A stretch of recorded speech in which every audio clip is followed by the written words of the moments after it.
Chairperson and members of the House. I am Jemima George and I am 16 years old. And I am Chinar Parikh and I am also 16 years old. The title of our study is Does a Unique Educational Intervention Equip School-Leaving Teenage Girls to Combat Osteoporosis? At the outset, we would like to thank the Fragility Fracture Network for giving us an opportunity to present our study to this august audience. We became aware of osteoporosis recently when an elderly person close to us suffered from it. We then wanted to understand why it was such a common disease, and we noticed that there's a definite lack of information provided to teenagers about osteoporosis and the effects it can have later on in life. So the aims of our study were to achieve the following: to evaluate the awareness of osteoporosis, the risk factors, and the precautionary steps to be taken among 16-year-olds. To evaluate whether the study group understands the requirements of diet and weight-bearing exercise to build up stronger bones. And thirdly, to re-evaluate the above two following an educational intervention upon study subjects. No conflict of interest was known and no funding was required. We submitted an application for ethical approval to the school administration and obtained their sanction prior to commencement of the study. We selected our own school, Merchant Taylors Girls' School in Liverpool, England, for the study. We sought permission from the headmistress and aimed the study at pupils in Year 11 who are all 15 to 16 years old. At the outset, we designed a questionnaire and an educational presentation about osteoporosis based on the information available from the National Osteoporosis Society website, which was then verified by an NHS orthopaedic consultant. At the introduction of the study on our classmates, we explained to all subjects that the purpose of the study would be to determine the knowledge of osteoporosis among that age group. We also explained that the second purpose would be to determine the change in knowledge following an educational intervention upon the subjects. Participation in the study was entirely voluntary. The winning subjects were given the first questionnaire. The questions were related to the age of peak bone mass, the meaning of osteoporosis, the symptoms, the relation of vitamin D and sunlight to prevention, and finally their lifestyle choices relating to weight-bearing exercise. All questions were multiple choice, ranging from 3 to 5 potential choices. In order to maintain anonymity, we asked the study subjects to write their candidate numbers on the top of the questionnaire instead of their names. We only asked for their candidate numbers in order to match the pre-interventional questionnaire with their post-interventional questionnaire. The study subjects were given 15 minutes to answer the first questionnaire. Subsequently, we presented a lecture to the study subjects. The main points in our lecture were the following. Number 1, osteoporosis is the thinning of bones. Number 2, to prevent it, the calcium intake has to be increased. And number 3, weight-bearing exercises such as running should be completed on a regular basis. We covered all topics on which questions were based. The same subjects were then asked to answer the second questionnaire to evaluate change in knowledge base. The second questionnaire was slightly different from the first, having excluded the questions about how much calcium they consumed and how much exercise they did. This was replaced by a single question asking whether the subject would now change their diet and lifestyle, having heard this information. There were 9 common and matched questions between the two questionnaires. A score of 9 would mean the full and complete understanding of osteoporosis. A score of 0 meant the complete lack of any knowledge of osteoporosis. From the 64 pre-interventional questionnaires that we collected, we had to exclude 16, as it either did not contain the candidate number, or the candidate number was not legible, or could not be matched to its corresponding post-interventional questionnaire. From the 58 post-interventional questionnaires, we similarly had to exclude 10. Therefore, we were only able to analyse 48 paired and matched questionnaires. We felt that this was a potential downside in our study, and if we were to repeat the study, we would devise a method which meant that we would have more subjects to complete the tests. After collecting all the surveys, we established 3 groups of subjects. 64 44 subjects who had completed the first questionnaire, 58 subjects who had completed the second questionnaire, and 48 out of both the above groups which could be paired and matched. The three significant findings from our study were as follows. Firstly, the first question in the questionnaire is what is the meaning of osteoporosis? 28 out of 64, or 43.8% of the subjects did not know the meaning of osteoporosis. It's important to note that this was a multiple choice question with an increased likelihood of selecting the correct answer.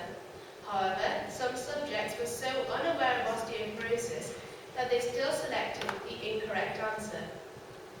From the post-interventional questionnaire, we established that 89.65%, or 52 out of 58, would now change their diet and lifestyle following the educational intervention.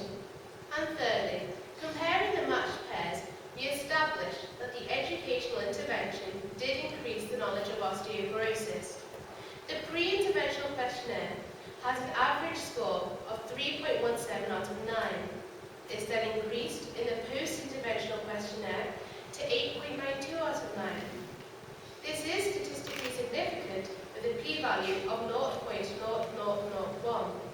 Therefore, we can establish that our educational intervention did increase the knowledge of osteoporosis by 5.75 points, or 63.89%. Calcium has to go into our body the same way money has to go into a bank for a pension fund. For a pension fund, the opportunity ends at the age of 65.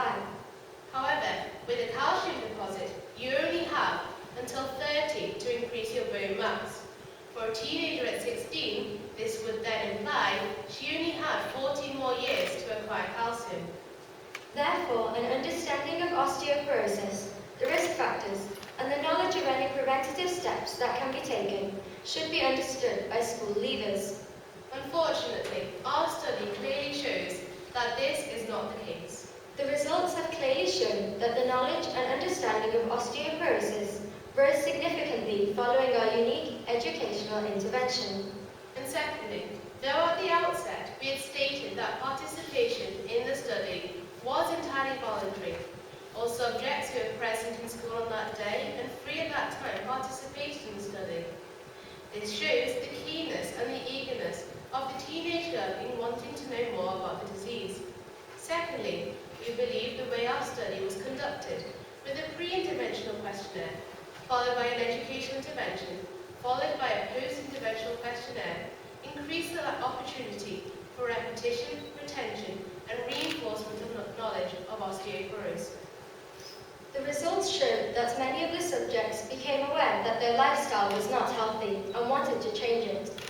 We believe that criticisms aimed at teenage girls as not being health conscious and not wanting to change their lifestyle habits are not founded on sound knowledge. Our study has shown that the unfairly criticized teenage girl is keen to know more and apply that knowledge to lead an illness-free and healthy life. In conclusion, our study has clearly demonstrated that current methods being used by governmental and non-governmental voluntary agencies are not adequate in equipping the school-leaving teenage girl with enough information to help combat osteoporosis. We feel that every school should select 2 health representatives who could run a similar program like ours in their school. The unique style and sequence of our program created repetition and increased retention. The particular method adopted made the health promotion interactive with greater participation from among the targeted subjects. We are pleased with the outcome of this method and we hope that it will be part of other major awareness programs. We would like to acknowledge our classmates for taking part in the study and our school for supporting us. We would also like to thank Mrs. Moredu for statistically analysing our test results, and finally we would like to thank our families for supporting us. Thank you. We would now like to open the floor to any questions that anyone may have.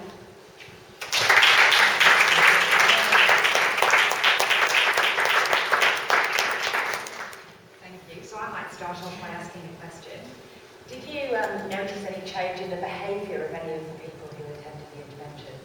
We did get a few of the subjects coming back to us saying that after hearing that there was so little time left to acquire calcium, they were drinking a lot more milk and having more yogurts and stuff than they did before, which show that our education convention may have influenced that. Anyone else got any question? What about the boys? Even if they don't get, men don't get as much as girls as women, do you think they should need the education too? Yeah, definitely, but we thought that teenage girls should be informed more, as they're more at risk when they're older developing it, but certainly I think boys should be aware as well. First of all, excellent student. Thank you. Never expected from school girl. How long did the whole exercise took? Can you give me a number of hours or number of days? What I'm asking is that today to start this survey won't be going to each and every girl. So the girl who's already done the survey will pass on the information that tomorrow this girl will come to you and ask you a question on osteoporosis. You go around and go and you osteoporosis. That's what the bias would be. So was it in snapshot, one day survey, or spread over a period of weeks or days? We did provide the first questionnaire on the first day, and on the second day we gave both the education intervention, and straight after that we provided the post-intervention questionnaire. That's only a matter of 2 days. It's a matter of 2 days. No, not for a very long time now.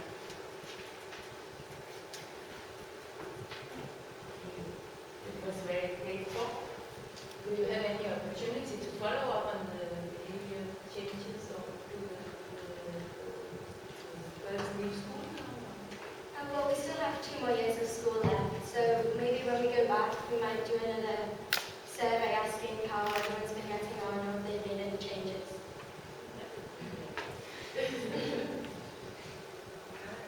Thank you very much. Thank you.